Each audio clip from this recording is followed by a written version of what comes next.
Yo, what's going on, y'all? This is Marcus Rosa, aka Mazuma TV, back at y'all with some more boxing talk, man. I hope everybody's having a blessed, beautiful, positive, productive night. I hope you had a great day overall, man. I'm back at y'all with some more boxing talk. Currently got some things that we currently need to discuss that's going on in the boxing world, man. We're going to be speaking about Turki Alalshikh being sued, and along with Dana White, by Frank Warren, or at least it's something that's definitely going to be in the works sometime soon. We definitely going to get into that and why all of that is going on. We're going to see the Ring Magazine's response to that controversy. Then, of course, we're going to speak on the Fabio Wardley versus Daniel Dubois fight, man. It looked like they had their first press conference / face-off today. So we definitely going to be speaking about that as well. I was supposed to go live yesterday. Unfortunately, I had some things going on at home that I just had to attend to. You know what I'm saying? My girl, she went to a Mariah the Scientist concert. So basically, you know what I mean? I was just making sure she got home okay and things of that nature. I had my son. He was fighting his sleep. So it was a bit messy. So by the time I got everything settled, it was well past the time that I usually go live. So I was like, you know what? Let's start fresh again tomorrow. And now we here. So shout out to the nation and the mob. We definitely in the building, man. Shout out to the boy Yasir Ali, Marissa Alvarez, Tricks, King of Brooklyn. What's going on, y'all? Y'all hit the like button as soon as y'all come in, man. The consistency, the support is very much appreciated. I ain't gonna lie, man. We really breezing by this 3,300 mark. I'm not gonna lie to you, man. And I'm very thankful for everybody that's been helping me get to that point. You feel what I'm saying? Yasir Ali asked an off-topic question. We can just go ahead and address it before we really kick things off. He says, but pound for pound, same weight, how you see Shakur versus Boots going?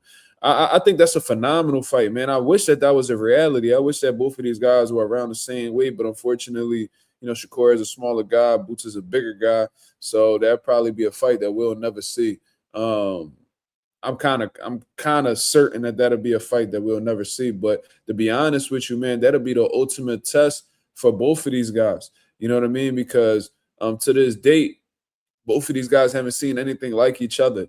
You know, Jerron Ennis hasn't seen somebody with the defensive capabilities of Shakur Stevenson, somebody who is a great counterpuncher like Shakur. You know, just all around, his ring savviness is something that Boots hasn't been able to see to date. And then you could say the same thing for, you know, Shakur Stevenson. Shakur Stevenson hasn't seen anybody with Boots' capabilities in terms of speed, power, combinations, conditioning, overall boxing ability as well, counterpunching abilities, precision. You know, it'll be a difficult fight for both guys, man. That'll definitely be something that will test the IQ of both individuals. We will really see how great of a fighter, you know, Shakur Stevenson is, and we'll see exactly how great his ability is to adjust. And the same thing goes for Jerron Ennis. I know I'm a big Jerron Ennis guy, man. I personally feel like he has the capabilities to beat a Shakur Stevenson. You know what I'm saying? I think he's a bit faster than Shakur. I think he's stronger than Shakur. I do feel like he could be great defensively. I just think that he doesn't prioritize it as much as Shakur Stevenson. But whenever he gets into that bag, he's fully capable of making you miss as well. He also has, you know, great footwork, the athleticism. I feel like overall, I think that Jerron Ennis is the better fighter. You know what I'm saying? Shakur maybe, you know, more tuned in with his defense and things of that nature, and he prioritizes more of the, you know, the sweet science in terms of hitting and not getting hit. Boost takes more chances, and I think because he takes more chances and is willing to go the extra mile, more of a killer instinct and that things of that nature, I feel like Jerron Ennis, if they were the same, you know, same size, same capabilities. Not same capabilities. If they were the same size and are capable of fighting each other, let's say at 140 pounds, I think Boots would defeat Shakur Stevenson. You know what I'm saying? That's just me. But you know, if anybody thinks Shakur Stevenson is capable of being Boots, then you know that you would have a strong case in taking that approach as well. They are both very gifted, phenomenal fighters. So, you know, that's just how I see it. But shout out to Marissa Alvarez in the building. She said, hey, Mark, what's going on? Little sis, how you feeling? Tricks in the building. What up? King of Brooklyn. Yeah, Sarah, what's going on, brother? I hope everything is well with you and yours. Thank you for the question, man. I love answering questions for the people. My boy Teach in the building, man. Teach been very active lately, man. I appreciate you very much, brother. But this is what we gonna do. This is how we gonna start off the live. You feel what I'm saying? This is exactly what we gonna do. We gonna go ahead and put this on subscriber only mode, because if you ain't sub to the channel, why would we care about what you guys say? It really is that simple. We got 15 people in the building with only 4 likes. Let's go ahead and change that before we get into this boxing news. Look like something messy is really going down, man.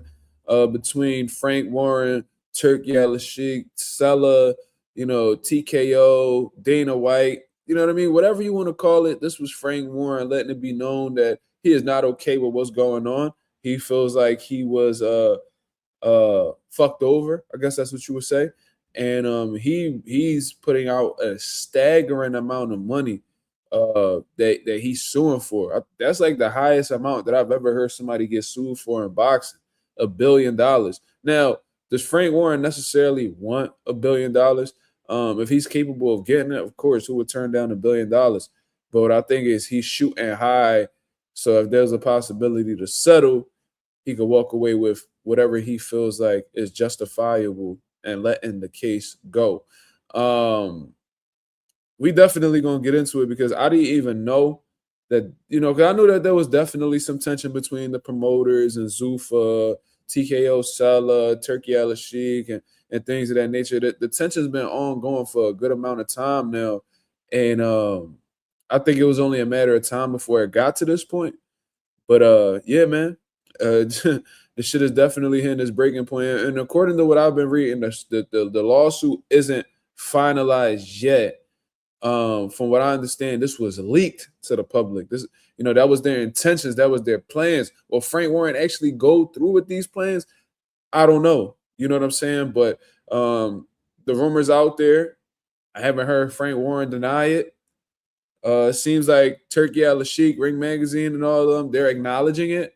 And they had their response to it as well, which I thought was very strange, to be honest. For, Ring Magazine, for them being like, I guess you would say in some ways, no, not in some ways, they are a media outlet. Besides, having a world title that a lot of boxers and boxing fans respect, they also have a media outlet where they're constantly reporting on what's going on in the boxing world. And they seem to keep it objective 99.9% of the time. But in this 0.01%, and this rare occasion, you hear the Ring Magazine attacking Frank Warren and Queensberry Promotions and things of that sort. You feel what I'm saying? So we definitely gonna get into it. Let me see where the likes is at. I only see 7 likes and there's 16 people here. Come on, y'all. Let's get the likes up, man. Everybody that's stepping into the building, let's get these likes on the up, man. Let's get it on. Let's get it popping.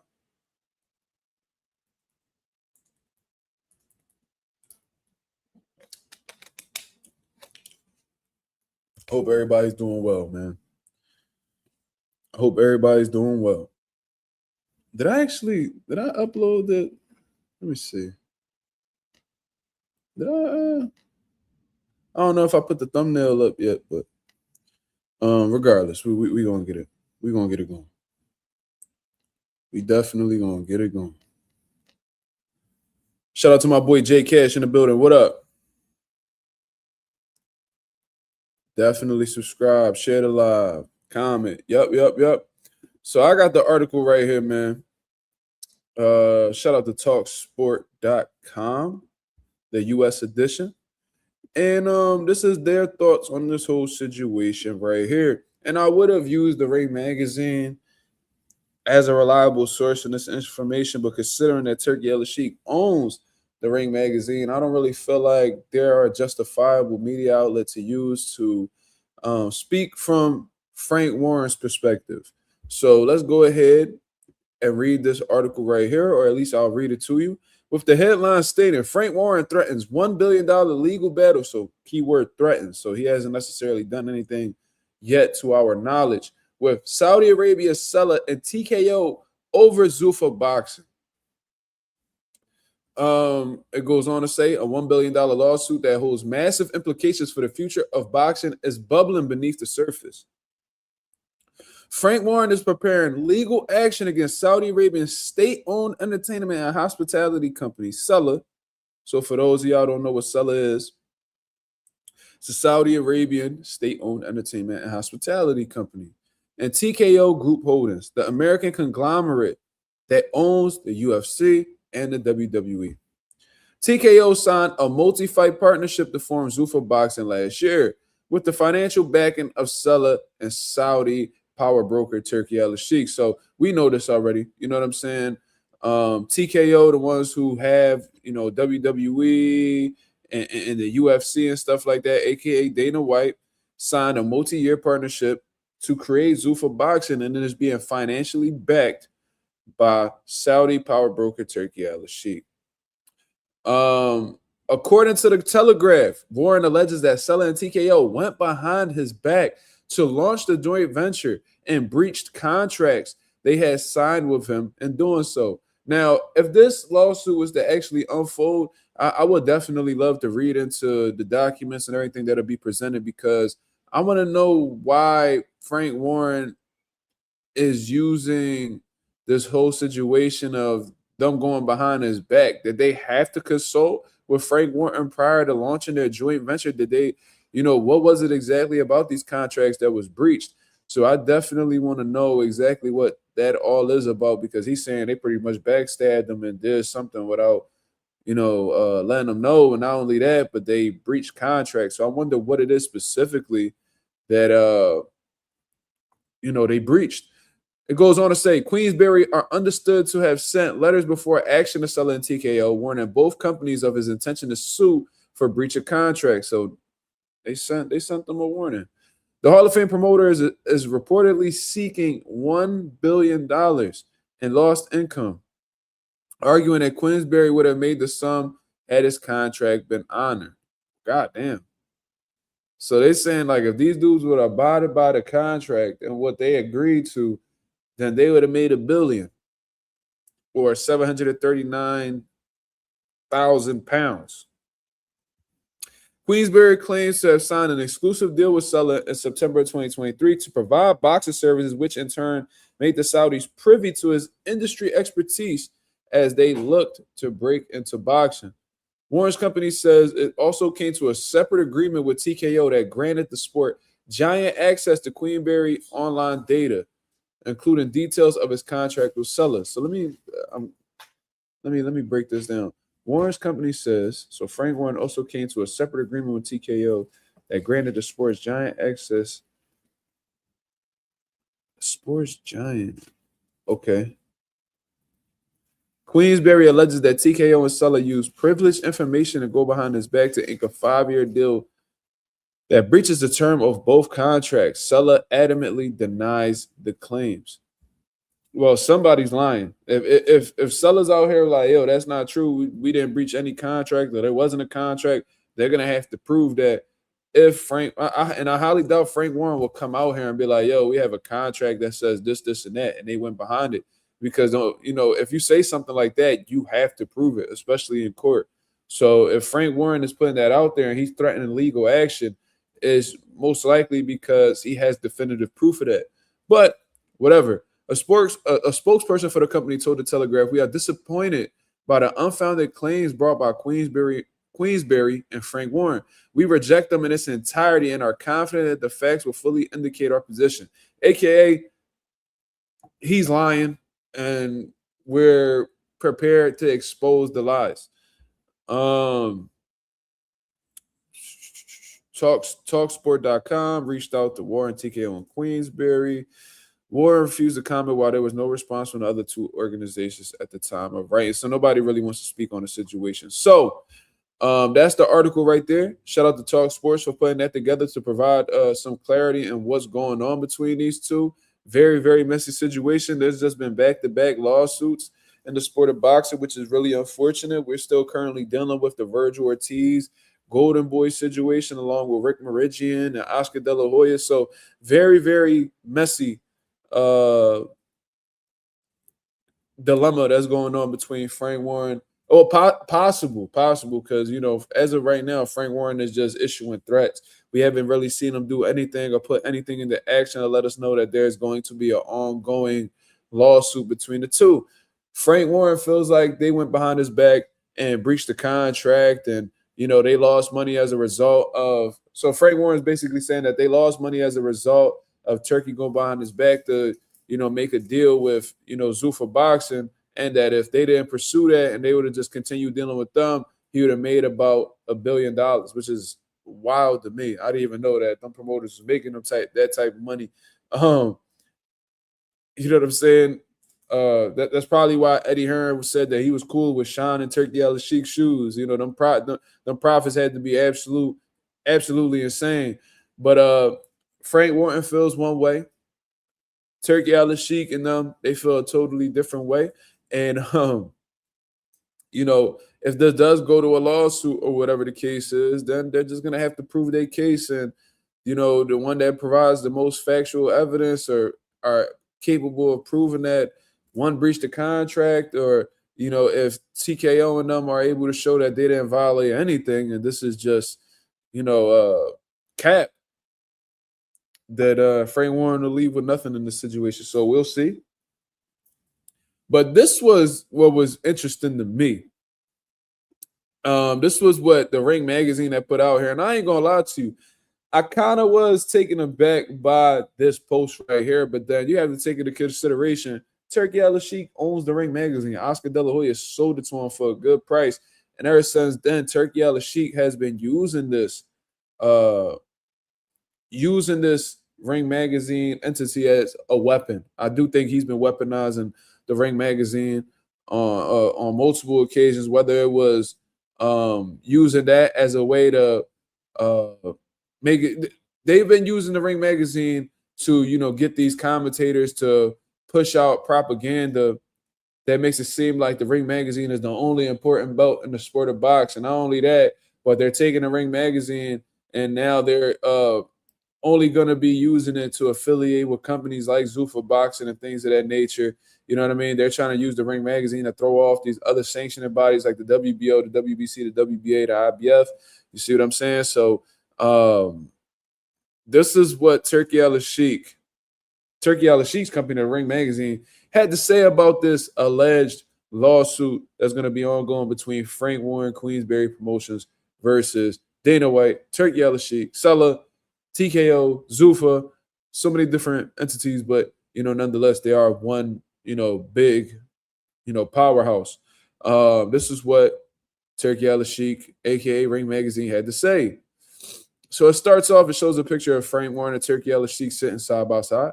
And it says the following: rumors are circulating in the boxing world that Queensberry is in financial trouble without a continued business relationship with Sella and TKO. So I found that to be very funny because that's not the rumors that's circulating. I know, correct me if I'm wrong, but I've never heard anything about Frank Warren going broke or Frank Warren having trouble putting, getting his finances together in order to make fights happen. Frank Warren was somebody who was around doing very well as a promoter way before Turki Alalshikh decided to invest in the sport of boxing. You know what I mean? He's been around that long. So they had some type of financial trouble now because Turki Alalshikh is no longer doing business with him. I find that to be a bit disingenuous. I'm not going to lie to you. That's just how I see the situation. But let me go ahead.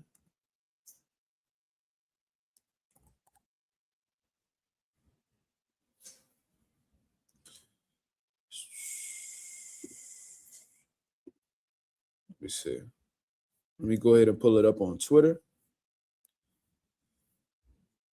Where's it at? Okay, cool. I wanted to show this. So disregard the one that we have on Instagram. I want to show the one on Twitter because it does provide more insight to what I'm talking about. So let me go ahead and do that. Agent 86, what up? Lorenzo, what up? What's going on? Million Films, what's going on? I had something in my teeth, sorry. Cool. So let's continue reading on. It says, rumors are circulating in the boxing world that Queensberry is in financial trouble without a continued business relationship with Sella and TKO. The loss of those relationships has influenced Queensberry's threat to sue Sella and TKO. Basically, Queensberry broke, and they need somebody to come up off of, which is why they're suing us. More specifically, Queensberry ended up not doing too well financially since we cut them off. So now they're looking to sue us because they're having trouble getting their money together. Rumors indicate that their announcement to the media of legal action was time before the Wardley versus Dubois press conference, which took place today for an event which is struggling to sell tickets. Now, we're going to pay attention to that second little paragraph right there, whatever you want to call it. That second line, because this just proves that they're attempting to downplay Queensberry and they don't seem to have their facts all the way in order. Queensberry have not been promoting any Riyadh season fights since last November, which was literally 3 months ago. And there are no plans for the two sides to work together in the future. So this is this is Turki Alalshikh letting it be known that he no longer wants to work with Frank Warren. There had been intensified concern amongst the stable within Queensberry when it was learned that they were not being used as the promotional entity for Tyson Fury's big UK comeback in April. And this concern has led to a scenario where a number of their fighters are seeking other promoters. Turki Alalshikh and Sella were made aware that the rumors of litigation were leaked from Queensberry, and this has created an unrepairable rift due to Queensberry's cordial communications in the open and being volatile behind the scenes. So, Turki Alalshikh, Ring Magazine, and all of them, they're pretty much saying that Frank Warren a two-faced motherfucker. That's what he's saying. And because that,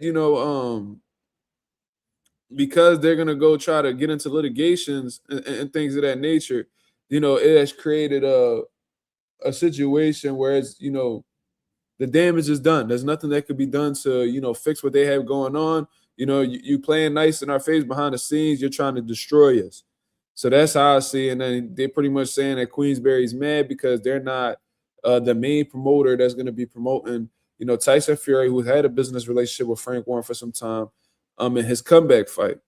So it's a lot that's being said right here, but it just seems like a whole lot of shots thrown and just letting it be known that they don't fuck with Frank Warren. Now, what I found to be really funny about all of this is the notes that Twitter left at the end of this post right here, because Twitter does have like this little thing where if somebody's being misleading or they're not providing the facts or basically lying, you can leave a note under there to provide the real. You see what I'm saying? And what was said underneath this note was actually pretty funny because it pretty much exposed a couple things that let us know that the Ring Magazine is just attempting to degrade Frank Warren's company instead of keeping it factual. And it says, company's house show Queensberry Promotions posted $15 million profit for the tax year up to the end of March of 2025, which goes to show that they're not struggling financially. If you're making a $15 million profit, you're doing pretty well, I must say, at any level, at any company. Unless you're a fucking multi-billion-dollar company, and that probably isn't enough. But regardless, for a boxing promoter, $15 million profit, I'm sure a lot of promoters would love to be in that situation financially. Moving on, it says, tickets for Wardley versus Dubois are not yet on general sale. So because they are not on general sale, how could you sit here and say it's an event that's struggling to sell tickets? How can you say that? How could you say that somebody's struggling to sell tickets when they're not even out yet? Yo, man, the PS5, man, ain't nobody buying that shit, man. You know what I'm saying? Like, the PS5 ain't popping like everybody thought it was going to. Bro, the PS5 ain't come out yet.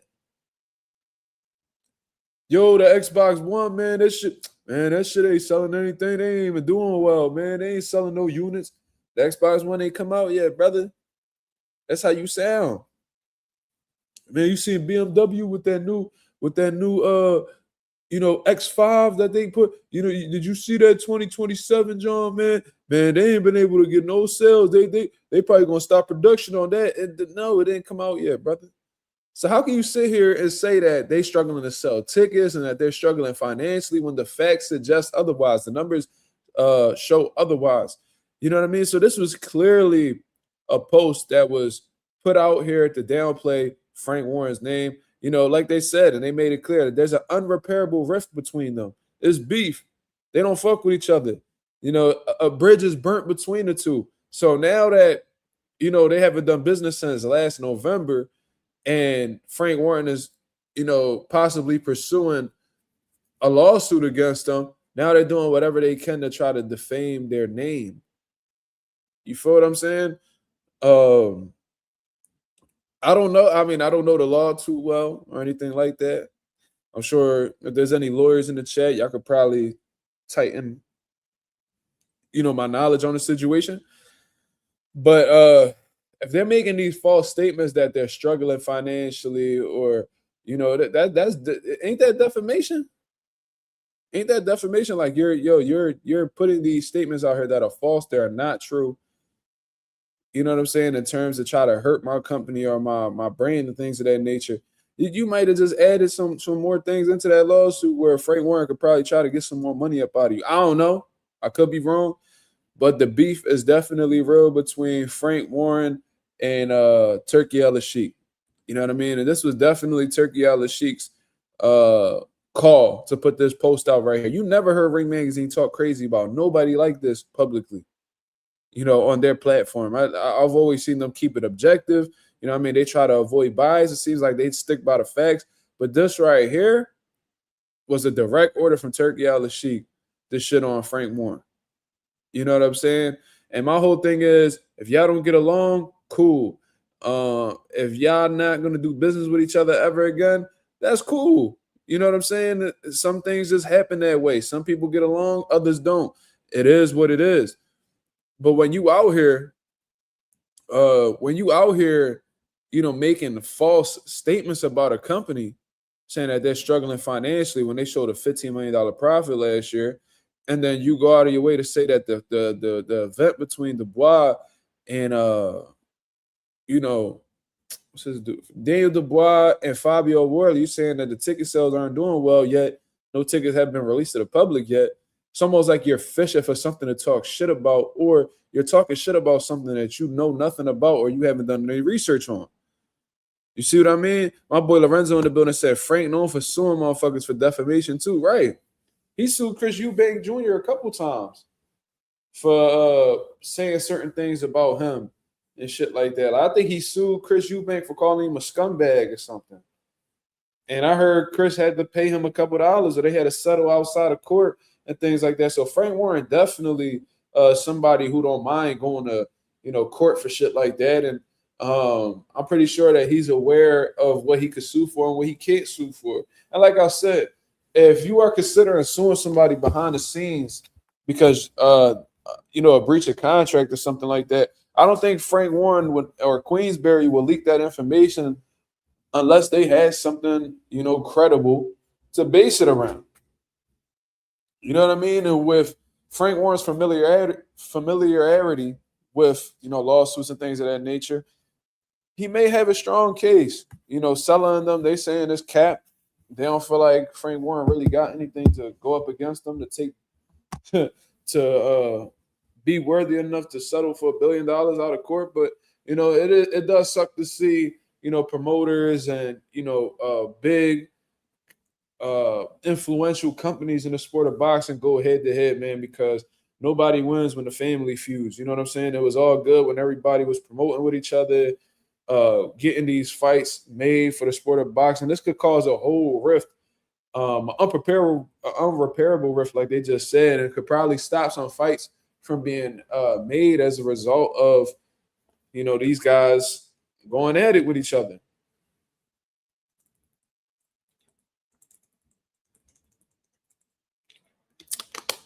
From what I understand, Frank Warren has Moses Atama. Turki Alalshikh has been big on Moses Atama in the past.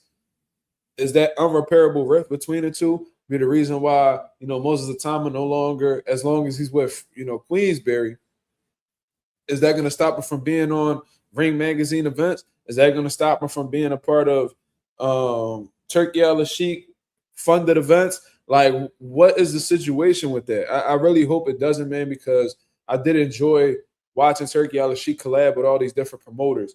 I do think it was honestly a mistake on Turki Alalshikh's part with, you know, limiting himself to one promotional company like, Zuffa Boxing, TKO and all of that shit, man, because what you're doing is you're pretty much trying to take all of these other promoters up out of the game and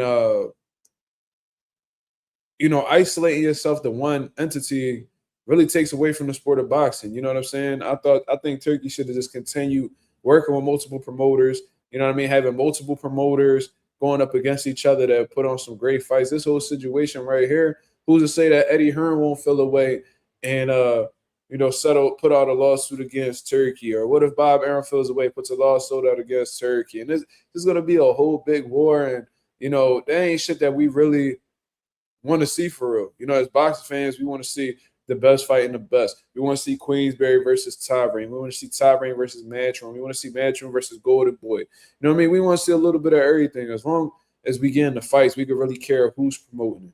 So it just sucks that, it's getting to this point.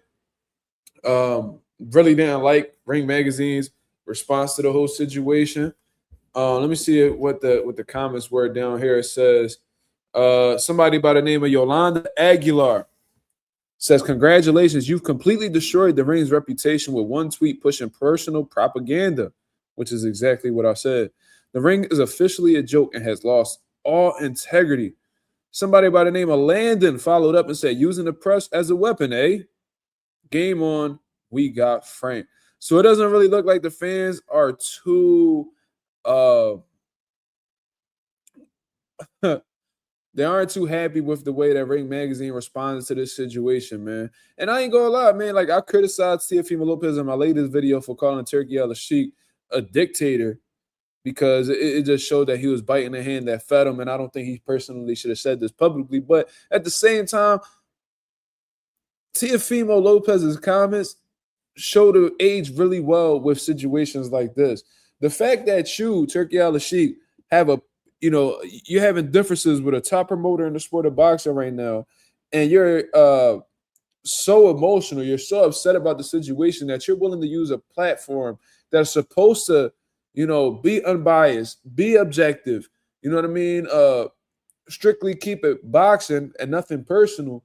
The fact that you use that platform in order to, air somebody out publicly is super corny. Very emotional, very estrogen-built activities.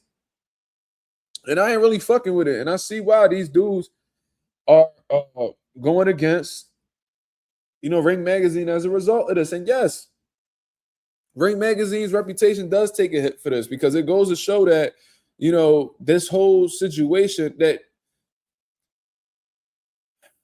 Turki Alalshikh is using Ring Magazine as a weapon, y'all. He's using it as a weapon. It's covered up as like this thing where it's just, it's just boxing news and it just keeps you updated with what's going on in the sport.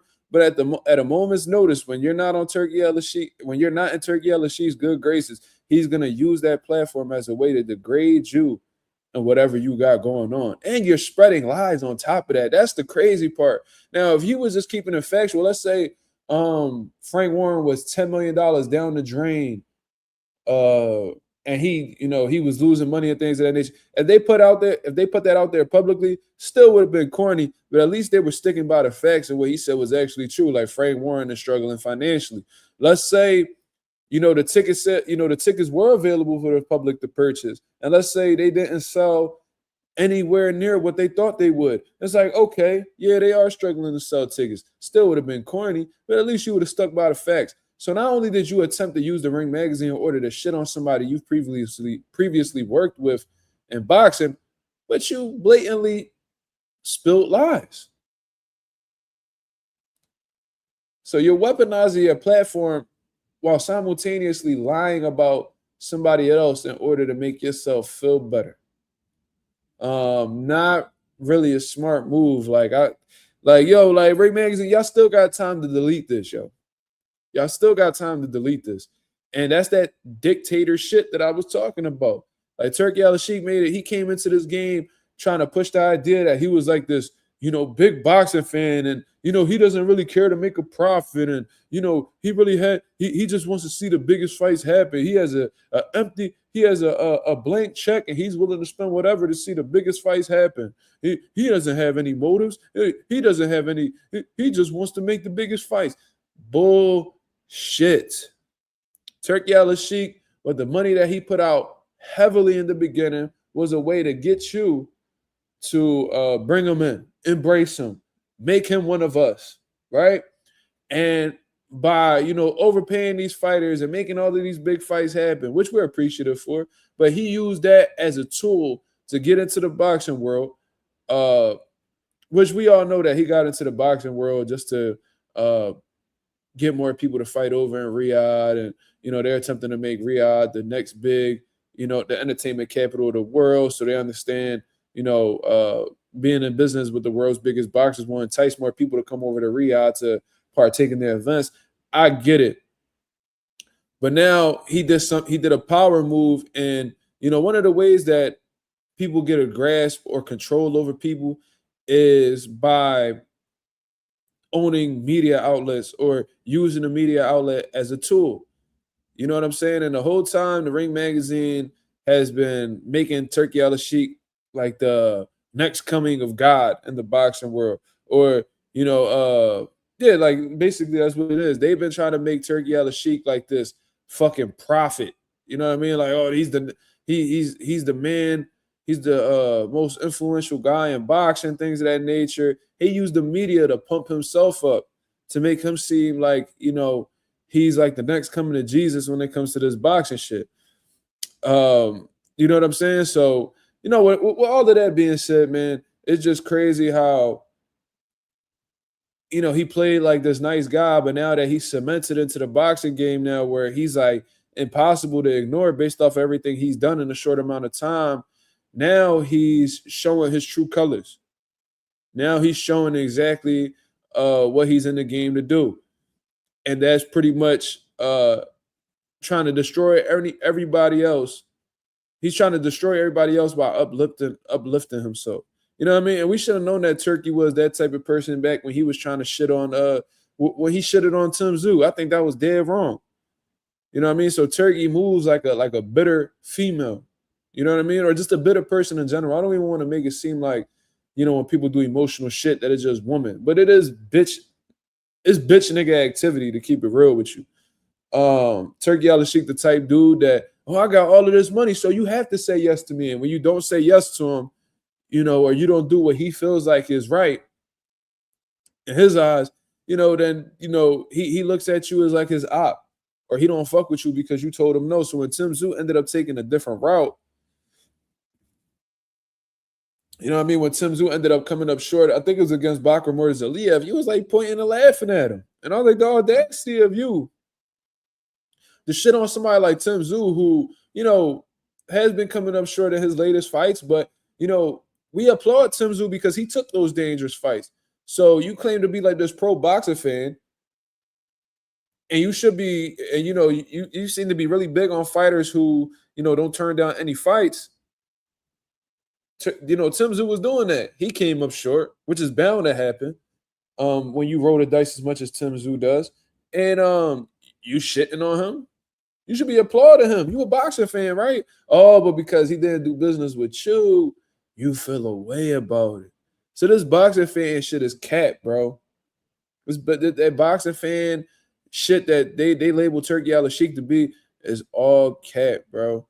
You feel what I'm saying? So that's how I see the whole situation. He definitely got some dictator qualities underneath that sloppy ass body he got, and it's showing. You feel what I'm saying? So this was definitely sloppy as hell. Let's go ahead and continue on with the comments.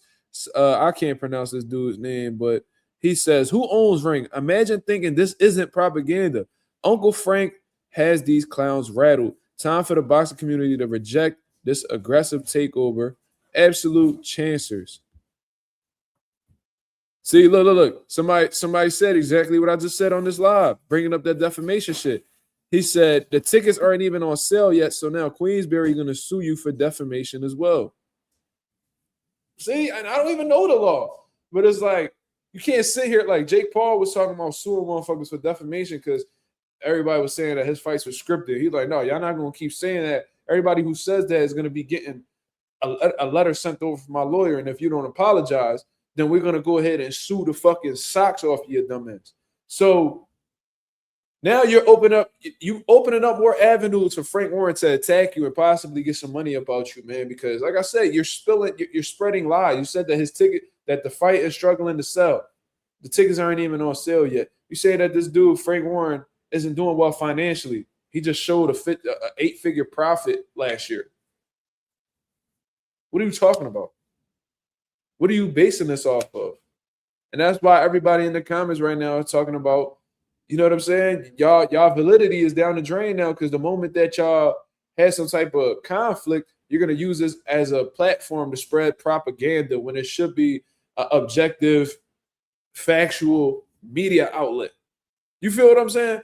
Let's continue on. Somebody by the name of James Becker says, the Ring, a.k.a. Turkey, trying to do propaganda now. At Turkey, I speak for everyone in boxing when I say Frank Warren will demolish you in court.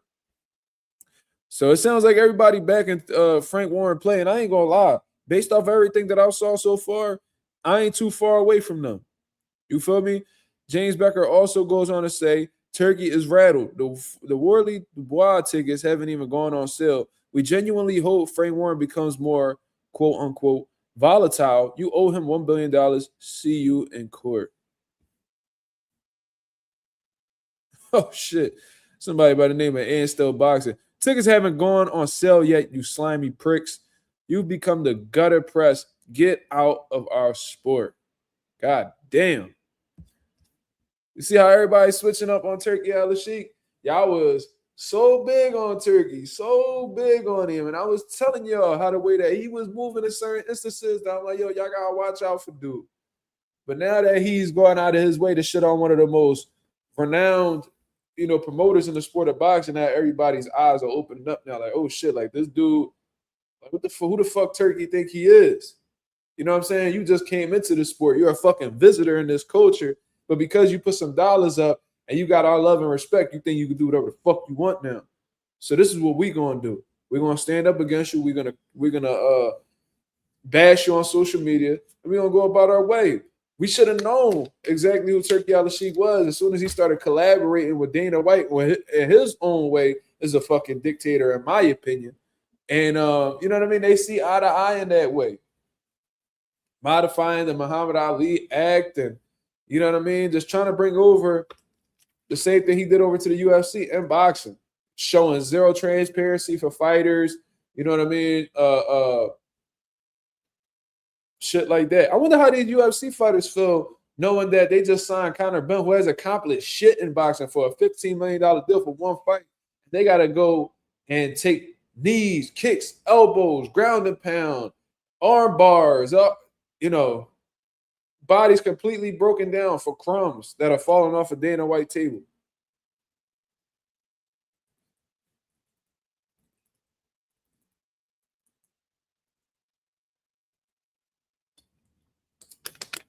Dana White, one of the biggest, slimiest motherfuckers in combat sports today. That's who Turki Alalshikh chose to collab with. That tells you everything you know. That tells you everything you need to know. But it is what it is, man. We'll see exactly what comes through as a result of this, but definitely not a good look from Turki Alalshikh. Not a good look for him to actually air out Frank Warren on Ring Magazine and stuff like that, because what that's going to do is deter people from trusting Ring Magazine as a credible source. Y'all hurt yourself with this situation because y'all go to show that when Turkey's back is against the wall, he's going to use that media outlet that's supposed to be objective, supposed to be not, unbiased. He's going to use that as a platform to shit on people that's going against what he feels is right.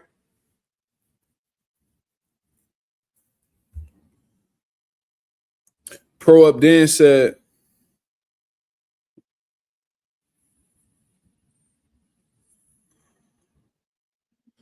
Huh? Pro Up Dan said, "Can I get my wrench back? You took it because I said Frank was trash, but bro almost got knocked out in a draw." I mean, Ira Albright could fight, so I don't even know why you use that as a way to say that Frank is trash. But I don't even remember taking your wrench, brother. I really don't, and I don't know if that's the reason why I would take a wrench. That don't even sound right. Um, I don't know. I don't know, bro. I'm gonna have to tap in with my I'm gonna have to tap in with the nation to see if anybody remembers why we took your wrench. I don't know if that's the reason why. That doesn't sound like something that's worthy of taking a wrench for. I'm gonna look into that though. Jay Cash said they shouldn't have fucked with Frank. Yeah, I don't know what's going on. And let's say it's a situation where Frank Warren and them did have an agreement, and they were, he was guaranteed this amount of money, and they pretty much abandoned that contract to go team up with Sulla, TKO, Zuffa Boxing, and shit like that. Then he's entitled to get his money. You see what I'm saying? He's entitled to get his money. $1 billion. That sounds a bit extreme, but if that's what he was projected to make, and however long that deal was, or however long they plan to collab for, he's entitled to that. Because you can't sit here and sign some shit like if you sign like a like a like a lease for office space, and you're pretty much agreeing on contract that you're gonna pay $60,000 a year for that office space for 5 years, and that person that owns that office space sues you for 300,000, 60,000 times 5, that's 300,000, then you have to deal with that. There may be some things that may make that contract void and shit like that, but that's something you have to prove in court. But if they have definitive proof that you agreed to that and you didn't pay for that, then you have to deal with it. You have to deal with the consequences of that. So we'll see, man. We'll see. But like I said, I wish these motherfuckers would just get along and do what they need to do. But Turki Alalshikh, the one that he doing a whole lot of backstabbing, working with these promoters, making them feel like, you know what I mean? They got a good relationship and stuff like that. Just to stab him in the back and go work with Dana White. Somebody who's been anti-fighter throughout his whole tenure at the UFC. That whole Reebok deal that took sponsorship money and millions of dollars out of fighters' pockets. He did that just so he could have the company generate revenue over the fighter. Like this is shit, giving these dudes crumbs when in boxing, where when these guys retire, they got a box to get these paydays that they're looking for in a martial art that they don't even belong in. That's who Turkey decided to back financially in attempts to take over the boxing game. That's what he did. You feel me? That's 215. What up? He said Sean O'Malley was complaining on video. I get it. I fucking get it, man. I remember when John Jones was going back and forth with Daniel Cormier, right? And mind you, everybody was already calling John Jones the GOAT at that time, the greatest mixed martial artist to ever step in the octagon, right? They going back and forth, they talking. And John Jones was like, yeah, man. John Jones was like, yeah, and I'm living well. I got 15 million in my account. I'm like, John, for as much as you've done in the UFC, there's no way you should only have $15 million in your account. Now, I know that's a lot of money. That might be more money that I may ever see in life. You feel me? Like, that's 8 figures in the account, man, and it's all yours. That's a good bag to have. But considering everything you've done in the octagon, bro, like you beat Shogun Rua, you beat Lyoto Machida, you beat Rashad Evans, you beat Rampage Jackson, you beat fucking DC, Daniel Cormier, you beat everybody in it, Stipe, everything you done, and I'm sure I done left out Chael Sonnen and fucking Vitor Belfort. Like you beat a lot of great competition, and you cleared out 205. You a 2 division champion. You've been a trending name in the sport. You've been one of the biggest names in the sport since forever. So for you to only have $15 million to show for that is insane. There's people who have done less. You talking about having $15 million in account after an accomplished career. Conor Benn, who hasn't accomplished a fifth of what you've accomplished in your career, is about to make that in one fight. Ain't that wild to think about? This dude, John Jones was just saying he got like arthritis in his hips, and his hips are all fucked. You got $15 million to show for all that wear and tear you got on your body.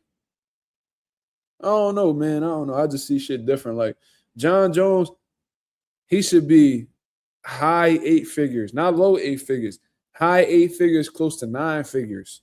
That's just me, based off of everything he's done and how he put the UFC on his back. And Dana White's man, John Jones is the greatest UFC mixed martial artist of all time. He should be in a better position, even a way better position financially. And boxing, he would have been a 9-figure guy already. You know what I'm saying? Pro Up says Zuffa already cooked themselves giving Ghana 15 M's. Yeah. Ralph said that's the same Ben about to make 15 mil off beating a drained 36-year-old who had to have a rematch to win. Yeah, that's where we at in boxing, bro. You know what I'm saying? Now let's say Zuffa didn't give him that 15 million and he didn't sign that contract. He still would have been the #1 guy for the WBC title. So it's like either way, it's like boxing was gonna give Conor Benn that motherfucker. And not only that, he a drug cheat. They reward drug cheats, bro. If you pop positive, your career going to the next level. They're gonna give you a slap on the wrist, and you're gonna go on to have a beautiful career. They're gonna compensate you handsomely for you being a drug cheat. You won't be reprimanded. What, you gonna get banned for 6 months, a year? You already fighting once a year anyway, nigga. So it don't really matter if they ban you a year. That's okay. You'll be back. That probably wasn't your plans anyway. There's many fighters that we could talk about today who only fight once a year. Fucking Terrence Crawford's been doing that shit for like the last 3 years. It's like Ryan Garcia. Oh, you test positive? Oh, let's bring you back and have you fight for a world title. Oh, you lost off of testing positive? You look like shit? Oh, let's give you another world title. And then we're gonna have this other drug cheat who's 1-1 in his last 2 fights at 160. Let's bring him down to 147 pounds and make him your mandatory if you win. Fuck everybody else. Fuck everybody that's been grinding for a spot at an opportunity for our title. But them guys don't generate money like you do. And we care about the money. We don't have no fucking ethics. We don't have no morals. We don't care about what's fair. We care about how the fuck it affects our pockets. So let's go ahead and reward you, even though you're the least deserving of these privileges in the sport of boxing. That's the sport we in. Then you got Zuffa Boxing over here.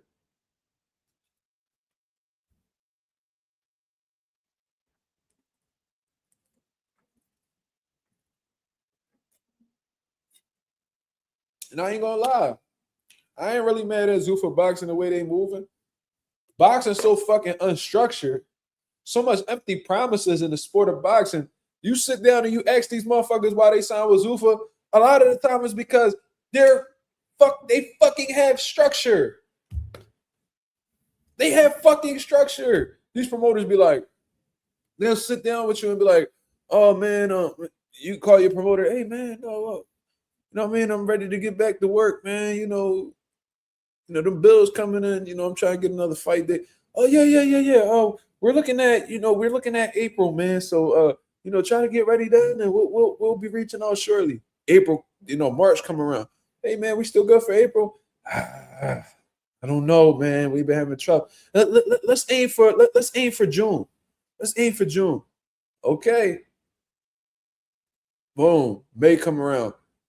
I don't know, champ. We trying to. But Zuffa's like, yo, look, you sign with us, we're gonna give you this much money, but you're gonna fight March, June, September, December. And them motherfuckers gotta eat. They like, where do I sign at? Like, yeah. So are you gonna fight once a year for 100,000, or are you gonna fight 4 times a year for 200,000? People going to take that activity. A lot of these dudes are signing because they're structured. You know what I mean? And a lot of these dudes don't be getting paid shit by these promoters anyway, because you got motherfuckers like Oscar De La Hoya out here talking about, yeah, man, we feed our fighters crumbs so they can stay hungry. As long as they stay hungry, we can have them fight whenever we want them to fight. You know, because when their bellies are full, you know what I mean, they won't need us anymore. We got to keep them dependent on us. We got to keep them hungry.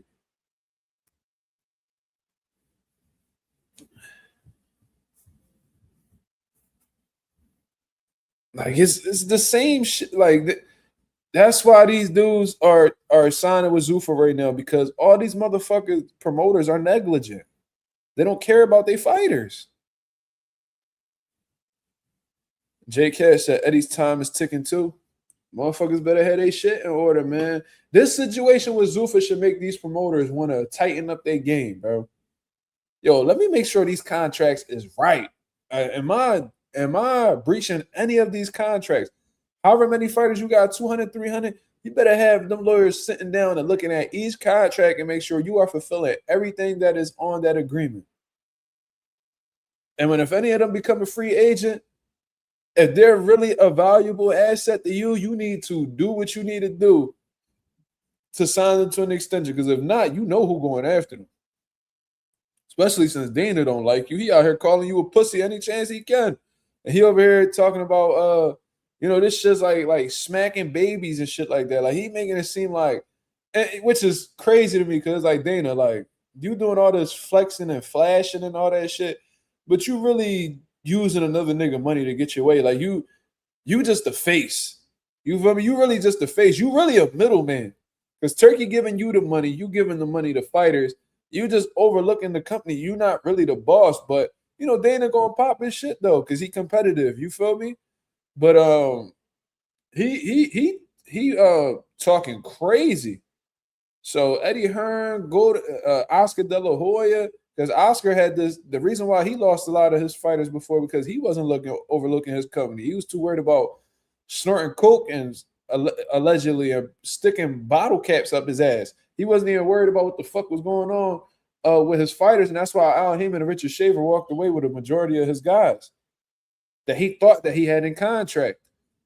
Don't repeat history, man. Make sure everything is locked in, bro. Make sure everything is locked in, and make sure you following these contracts to a T. Because the moment that any of them dudes become a free agent, you know who gonna be shooting at them with a crazy bag. You feel me? So can y'all work? Man, y'all motherfuckers gonna have to work together to go against the big dog, Turkey. He got a crazy machine behind him, man. And it's gonna take all of y'all to collab together. And I think De La Hoya and them know that. That's why they so open working with, because before they was a little bit like closed off. Like the fight had to make stupid money in order to collab with guys. But I think considering the circumstances now, I was like, yo, we gotta work with PBC. Yo, we gotta work with Top Rank. Yo, we gotta work with Matchroom. Because like we need each other in order to go up against this fucking huge machine that is Turki Alalshikh and everything they got going on. That's the only way. Y'all got talent. Y'all got crazy fighters. The only way that y'all gonna neutralize these guys or be in competition with these guys is if y'all work together. It's the only way. If you sit here just trying to be closed off and just keep shit in house, they gonna walk all over you. They gonna dog walk y'all. And what Zuffa is doing strategically, they signing all the small fighters right now. Fighters that I know personally, that I'm surprised they got signed with Zuffa, but I'm like, oh, okay, I see why they're doing it. Because they got to start with the little fighters, build them up. You know what I'm saying? And then once they're able to build them up, maybe they can attach them to the bigger names, and the bigger name, they cheaper to get. and then you can actually have room to grow with them, and they may grow to be something valuable. Now you can have them in line with the guys that are currently popular right now, and possibly match them up against each other. And they playing a slow game for sure. They playing a slow game, so we'll see. I'm sure when the UFC started, they signed a bunch of guys that nobody knew, and they ended up becoming legends. So it is what it is. Hassan Seven Fighter says Turkey is destroying them one by one. Well, that's definitely his intent. Hold on. Wait, what the fuck happened? Can y'all see me? Oh, all right. Sorry about that. Ralph said I can see Andre signing. Yeah, we was talking about that, brother. Like, you could definitely get Demetrius Andre. Look, he's a hell of a personality. He could fight. He's a name. Doesn't have the deepest resume, but I'm sure he's looking for activity. Why we can't get a Demetrius Andre signing? You know what I'm saying? There's a lot of people that you can sign. There's a lot of people you can sign, man.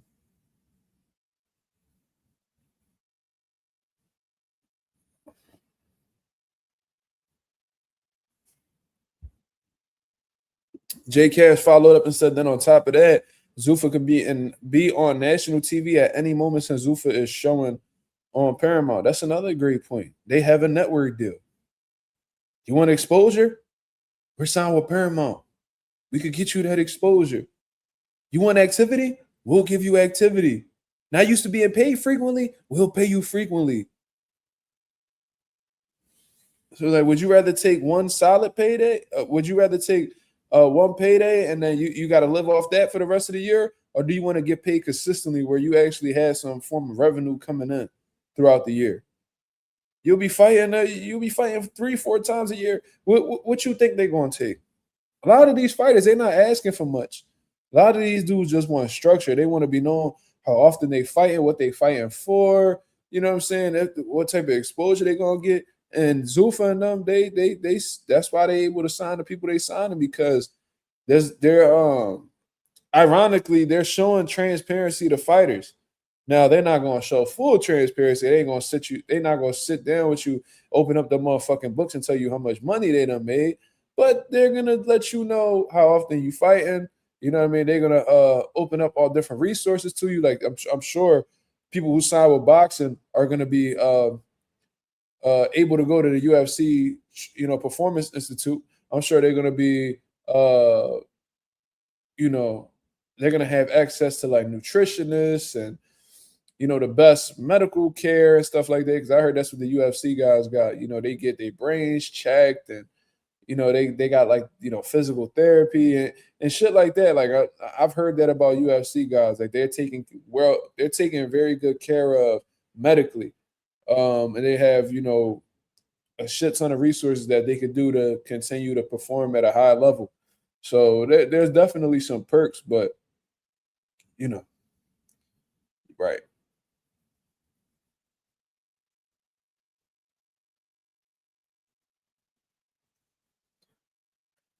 That's exactly what Zuffa is doing. I know, I see it.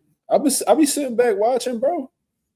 I'll be sitting back watching. I'm not somebody who ever is gonna sit here and be like, the boxing world perfect. It's far from perfect. It's one of the most dysfunctional sports in the world in terms of how the way it moves. I understand all of the problems that the sport has. I think Zuffa and the people behind Zuffa, Sella, TKO, whatever you want to call them, I think that they sat back, they've observed the sport of boxing to see that everything that the sport is lacking. So, although they have their cons as well, and I think it's going to fuck fighters over in the future, or at least when they get to a certain level. Because I think once these Zuffa fighters start to become like names, like stars in the sport, I think that's when they're going to start feeling the effects of being with TKO. I think it's a great a great starter pack. Like it's great to start there, but I don't think it's going to be good to stay there. That's just me. You feel me? But I think they sat back, noticed all of the flaws that boxing had, and formulated a plan. Oh, y'all fighters have trouble with this. Okay, we'll make sure that you'll have something to take care of that. Oh, you having trouble with this? Oh, let's do this and take care of that to entice you to come over here. Oh, there's this problem. Oh, there's an activity problem in boxing. Let's keep you active. Oh, you having trouble, keeping that money coming in throughout the year? We'll give you several fights a year. Um, you don't have you having trouble. You having like trouble with cutting weight, and you don't know what to put in your body. Oh, we have the UFC Performance Institute. We could get you. We could get you the nutritionist that you need. We could get you all that. Um, Shit like that. Like they're paying attention, bro. They're paying attention and they're taking advantage of what's lacking in the sport of boxing today. They're turning a negative into a positive. That's what I see. That's just dropped. And I'm gonna tell you, when you an up and coming fighter, you're not making no money for real, unless like you were an Olympian or you were signed like uh like Floyd said for his pro debut, he made like $50,000. Ain't yo, that's like a rare fucking situation. I know fighters that like starting off in their career, they be lucky to make 3,000.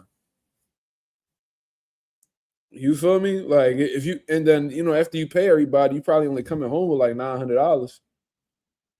That shit ain't that shit. You can't even, you can't. You'll be lucky to have rent for that amount. And in Philly, $900, that shit barely getting you a studio. And you already know that studio gonna be in the middle of the trenches if it's that much. But then let's say you use that 900 to go ahead and pay for a motherfucking apartment. Let's say you use that 900 to pay the rent. Motherfucker, you still gotta eat. What if you got a girl? I mean, the fuck? Your girl gonna be taking care of you? What if you got a kid? Bro, $900 ain't enough, bro. It ain't enough to keep this motherfucking apartment over my head. That shit ain't gonna be able to take care of, my son clothes that he's constantly growing out of, sneakers, socks, fucking diapers, wipes, like that shit. Educational, 'cause I even pay for like uh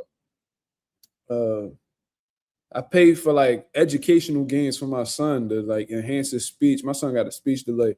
So like you know, I I invest into my son's education. Bro, I'm saying all of this to say that these fucking fighters, when they be coming up, don't be making shit. So a lot of these fighters coming up are gonna be happy. They have all the resources they need in order to succeed. They're staying active. They're getting paid better than they will get paid in with these other small promoters. It's a fucking it makes all the sense in the world. And for real, you wouldn't really give a fuck how much of you wouldn't really give a fuck how much a company is generating behind your show when you coming up. You're not a big enough name to even be requesting that type of shit anyway. It ain't really none of your business. Now, when you become a star, you're generating millions of dollars, then you have a right to sit at the table and know what's going on. You feel what I'm saying? But besides all of that, I see why a lot of Robert Garcia's fighters, like Des said, um, are going over there. Because who else is gonna give them that? These promoters they be penny pinching, boy. Like they don't even be willing, they don't even be wanting to fly you out first class. They be having motherfuckers stay at like motels that's dirty ass motels that's like $60 a night, like the Red Roof or some shit. Then they then they got you flying back on Frontier with them hard ass seats, Spirit. You know what I mean? And you gotta pay for your luggage just to get back. That shit is, come on, man.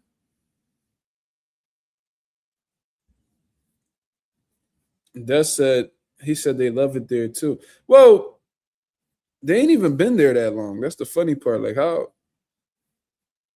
that's like moving into a new city. You only been there for a few hours. You're like, man, this fucking amazing here, bro. You haven't really settled in and let it marinate yet.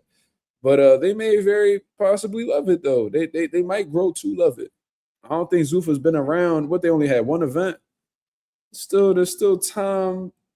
For you have a lot of time to experience shit that you haven't experienced yet. So I will hold out from saying that if I'm Robert, but it sounds like they made a great first impression. That's for sure. Yo, Jay Cash and them promoters don't even give their guys a good stipend.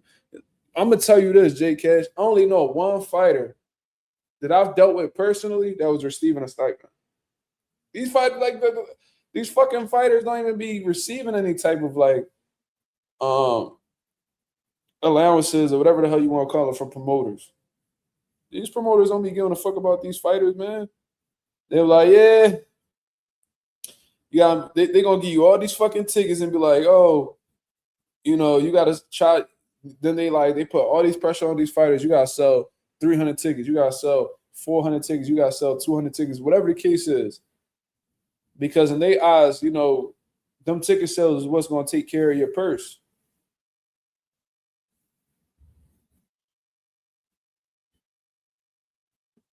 That said, hell no, they had like three. All right, let me see. You could be right, but even then, that's still not. That's still an upcoming company.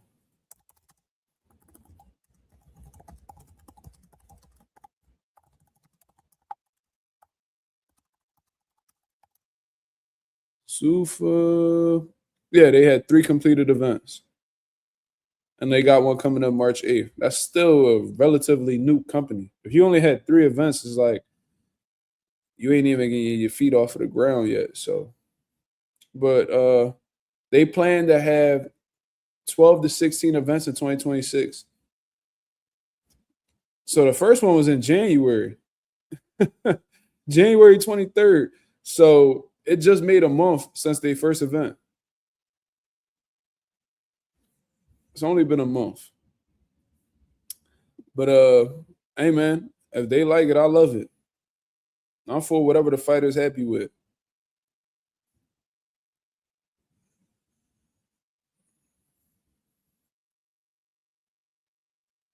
And Zuffa Boxing reveals roster of almost 100 fighters. So I'm gonna go ahead and show the list of everybody they got. So let me go ahead and share this.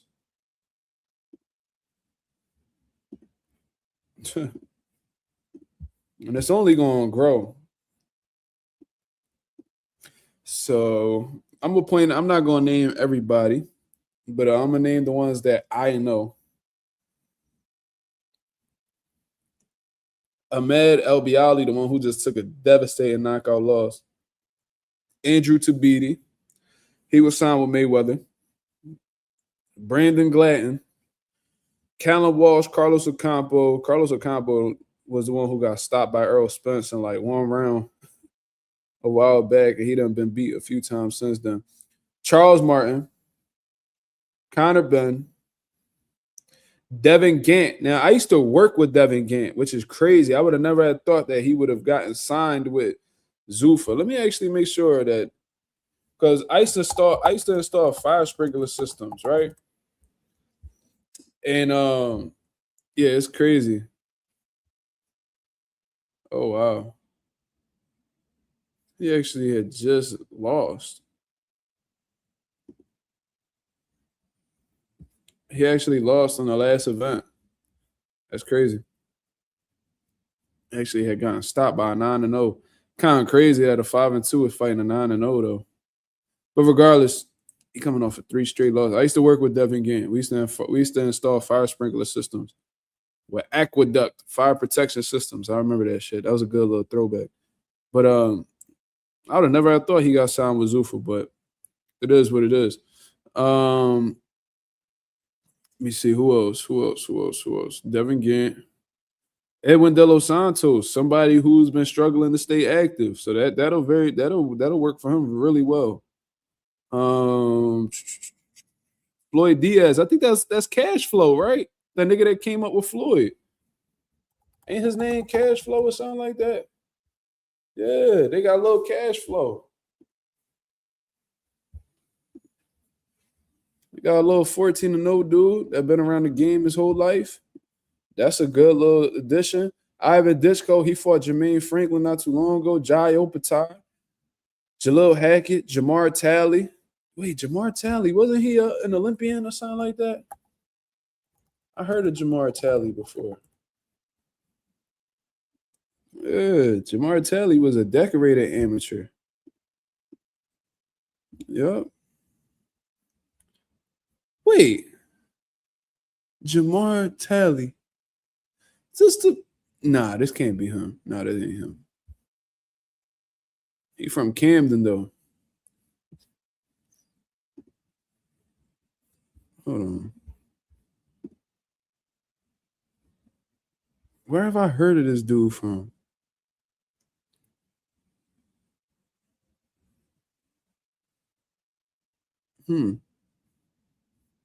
Well, he's a decorated amateur, so that's a great signing in my opinion. So let's continue on.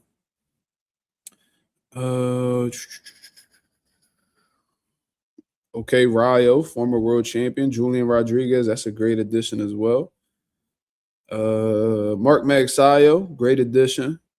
Alexander Vozdik, I didn't even know they had him. That's impressive.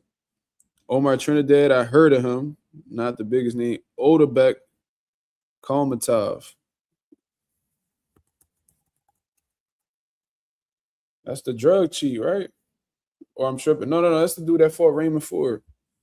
Yeah. That's a good signing. So they got some decent people in their stable. They got some slept on bangers for sure. Shane Mosley Jr., Serhii Bohachuk. I know Shanar Bunch. He done fought a whole bunch of times out in Philly. He's a hell of a puncher, bro. He's nice.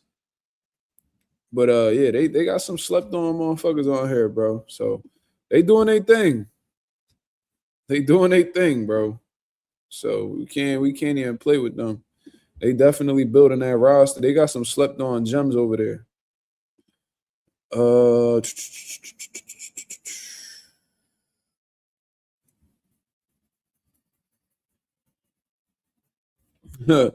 J Cash said, but yeah, the promoters don't give a damn. They don't care if you was homeless and only had a hand sandwich in there. Yeah, they definitely, a lot of them really don't care. That's why like I kind of be on the type of time where it's like, bro, get as much as you can out of that promoter. And if they're not able to satisfy you or give you something that you're deserving of after the fact, you need to go ahead and find the next best option because you already know that when you're in a down position, a lot of these promoters going to drop you anyway. You know what I mean? So you gotta do what's in your best interest. Kind of Bill's situation was a little bit different. That was a little bit deeper than boxing. That was just him being a fucked up person, in my opinion, but it is what it is. Pro upset on some real shit. What the fuck is a Zuffa? I don't know. I have no idea, but that's something that's a name that's been around for a minute. Zuffa is an Italian word meaning scuffle, brawl, or fight. No, makes a lot of fucking sense. That means like a rumble, a scuffle, a brawl, a fight. That's an Italian word for that. So Young T came through. He said, Mazuma, we gonna talk, or I guess you meant to say, are we gonna talk about Ryan possible PED use versus Barrios? They announced the fight within a month before the fight. Pete Powell, he wasn't even phased or excited about finally being a champion. Listen, bro. Obviously, we can't prove, at least not yet, that he used performance enhancement drugs against Mario Barrios. All I know is that he's tested positive before. So if he's tested positive before, it's not far-fetched for him to test positive again. There's been multiple fighters that have been caught on PEDs multiple times throughout their careers, and Ryan may possibly be one of them. I can't definitively prove that, so I can't speak on it. You know, nowadays a lot of media guys are getting sued for, defamation and shit like that. So I'm gonna refrain from saying that, and I'm gonna keep it cool. But what I do know is that is a bit fishy, Young T. I am gonna say that because they announced the fight within a month before the fight. Very true. And they keep saying that Vada was involved and shit like that, but I guess Vada had a limit as to how long they could test or how frequently they could test. The reality is, from what I understand, they didn't have 365 testing going on like they did in the lead up to the Rolly Romero fight. I would like to see Ryan enroll in 365 testing and stay on that. I feel like you shouldn't have a choice, bro. If you tested positive for PEDs before, like there should be no other option. You want to continue fighting for world titles. You want to continue being in, fight at this commission or whatever the case is. You need to enroll in 365 testing. That should be mandatory, and that should come out of their purses or from their promoters. Like, there needs to be strict protocol. I swear to God, you put me in charge of boxing. If you was to put me in charge of boxing, bro, there would be little to no PED. I would clean that shit out of boxing. I swear to God. These niggas will learn, bro. They be like, oh, yeah, we can't. Yeah, that nigga Mark ain't playing. I'm like, yo, that nigga Mark ain't playing, bro. I'm taking niggas' whole purses, giving it to their opponents. You know what I'm saying? Like, I'm banning them for multiple years. All types of shit, bro. I swear to God.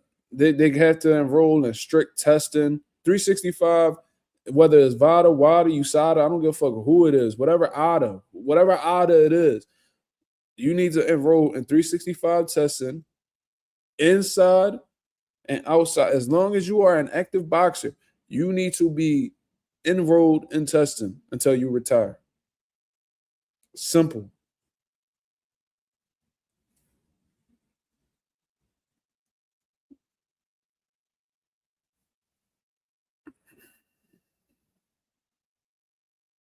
Like, I swear to God, them niggas will be terrified to come our way.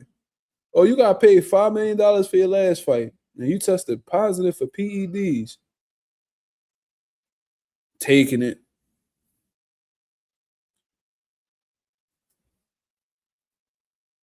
That's exactly what I would be on, yo.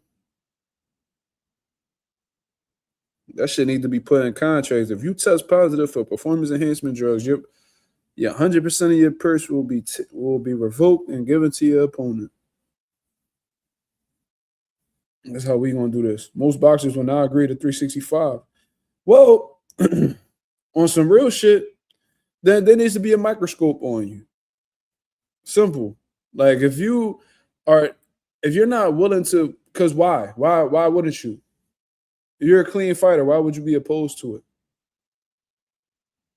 Why wouldn't you?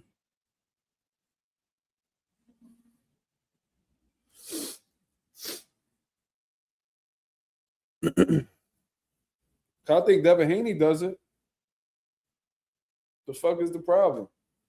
That goes for any fighter, whether you my fair fighter or not. If Boots was to come out and be like, yo, I ain't doing no 365 testing, why? The first thing I'm gonna ask, why not? Probably because you don't want to pay for it. I understand that. But I'm sure there's ways to go about it.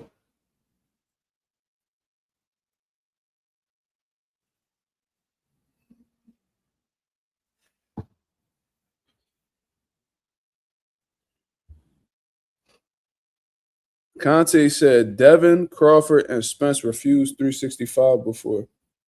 Well, isn't Devin enrolled in 365 testing right now? And where did you get that information? I never heard that before. Not saying you lying, but I just never heard that. I'm just saying if it's an option, I feel like 365 testing should be on motherfuckers who pop dirty. You know what I mean? Like if you pop dirty, you shouldn't have no other choice but to be on 365 testing. You don't want to be on 365 testing, you'll be penalized for that. You'll be removed from sanctioning bodies for that. Like that's the type time that I will be on. I will be horrifying these niggas. Them niggas will try to assassinate me. They'd be fed up.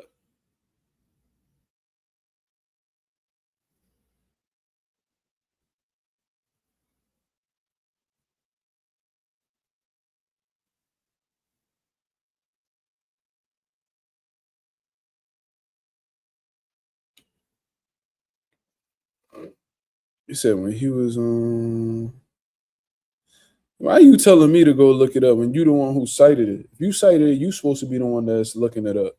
I'm not gonna say something and then tell somebody else to go look it up. That don't even make sense.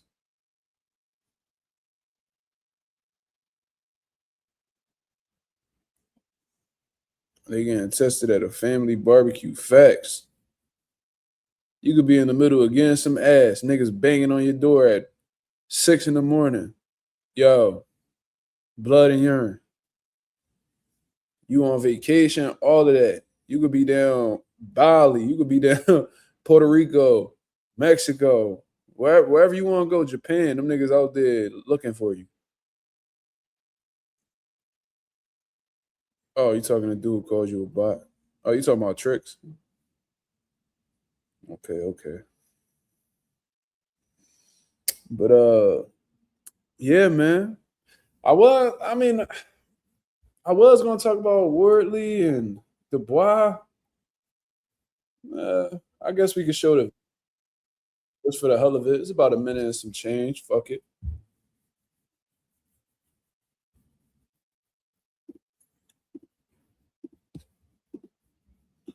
Shout out to Fight Hub for putting this together. Look at Frank Warren, the one they said going broke.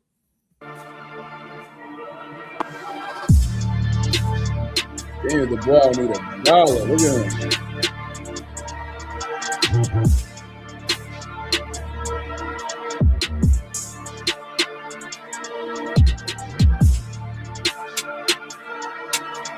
Yeah, that's them facing off.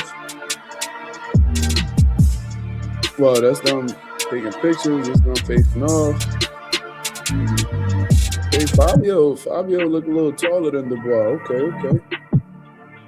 It definitely look like he look like he in better shape as of right now. Daniel Dubois look like he got look a little fat around the neck area, cheeks and all that. Pause. And I seen like a little photo op he did. He clearly out of shape, but I'm sure there's plenty of time until they fight. Okay.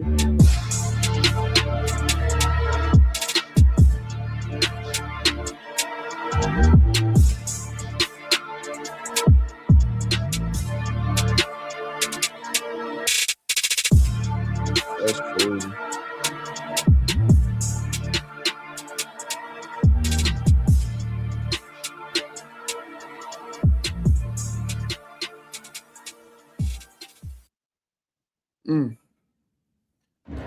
Basically played that, man. Left that boy hanging on the pound. Motherfuckers take that shit real personal. Let me see.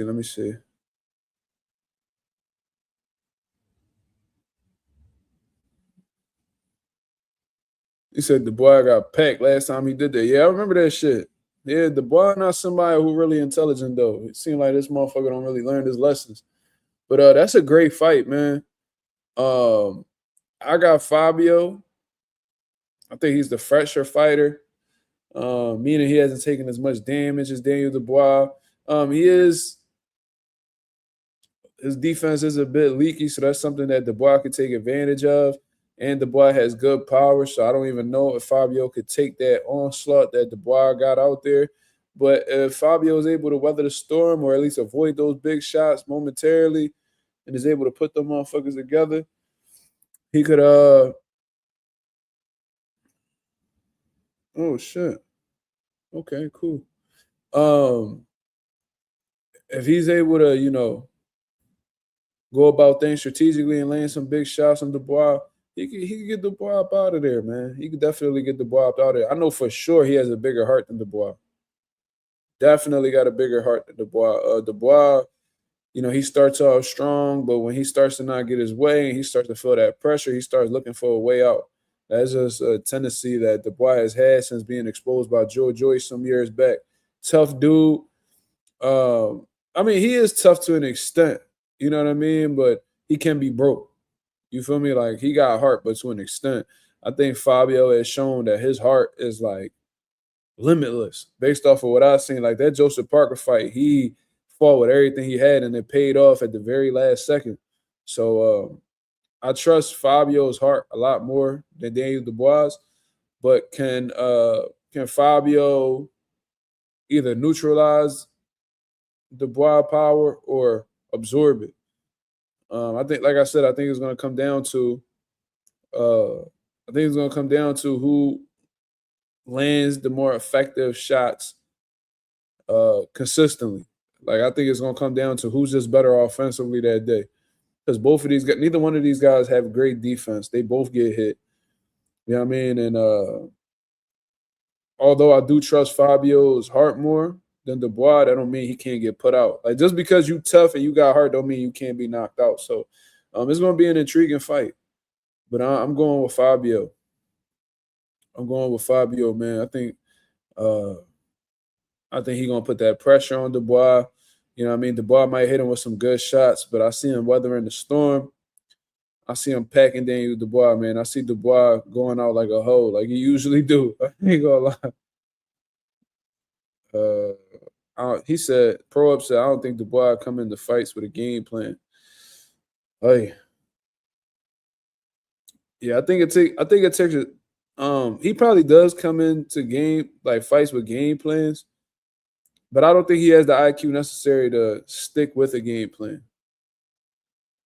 I don't think he has the mental fortitude. I don't think he has the focus uh, for the most part. You know what I'm saying? And maybe Dubois don't. Maybe his main objective is to try to hurt his opponent. You know what I mean? Some people don't come in with a game plan. They just do them.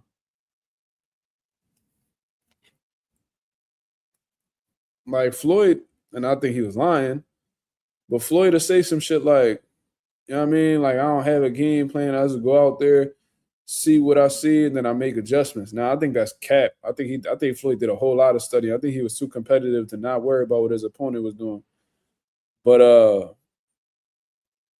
some people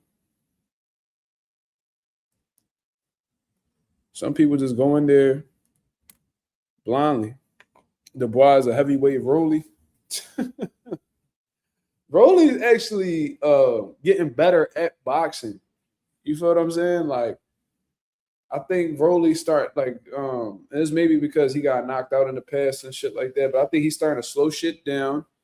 And I think he's starting to understand the importance of boxing. I think he's been working on his skill set since being with Silas. So I'm gonna give Rolly a little bit of credit. He fought a disciplined game plan against Ryan. You know what I mean? And he trusted his boxing. He outboxed Ryan. He outboxed him. So, yeah, I'm gonna give Rolly some credit.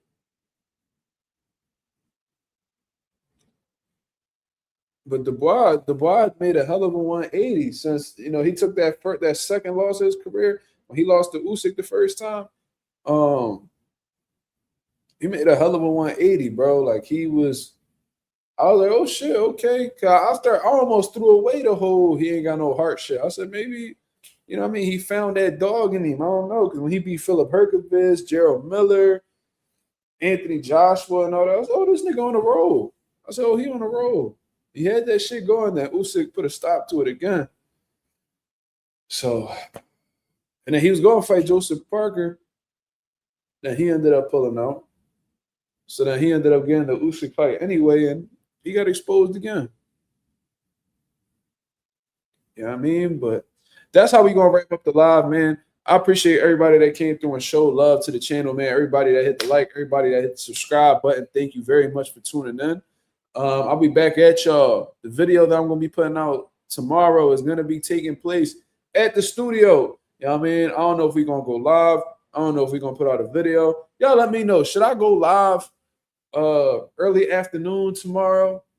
Like 1:30, 2 o'clock time frame? Should I go live or should I just put a video out? Y'all let me know, man. Let me actually see what y'all gotta say before I do. Should I go live around 2 p.m. Eastern Standard Time, or should I just make a video? Because I understand everybody's available early time. We kind of like some night owls on this motherfucker, so just let me know. You know what I mean?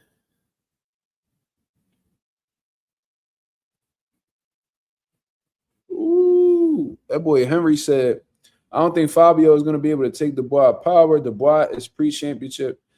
Dubois by pre-championship round stoppage. That's very possible. I mean, they heavyweights, they cracking. You feel me? So, yeah.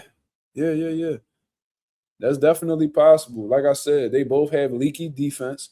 So if it's a situation where Fabio gets hit with a good shot from Dubois and he isn't able to take it, then he could get stopped. But I'm rocking with Fabio, man. Like I said, I think he's the fresher fighter. He has more momentum on his side, and that does play a factor from a mentality standpoint.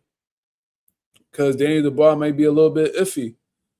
You know what I mean? He probably questioning himself going into this camp. He probably, you know, who knows? But I'm gonna get up out of here, man. I appreciate everybody that came through and showed love.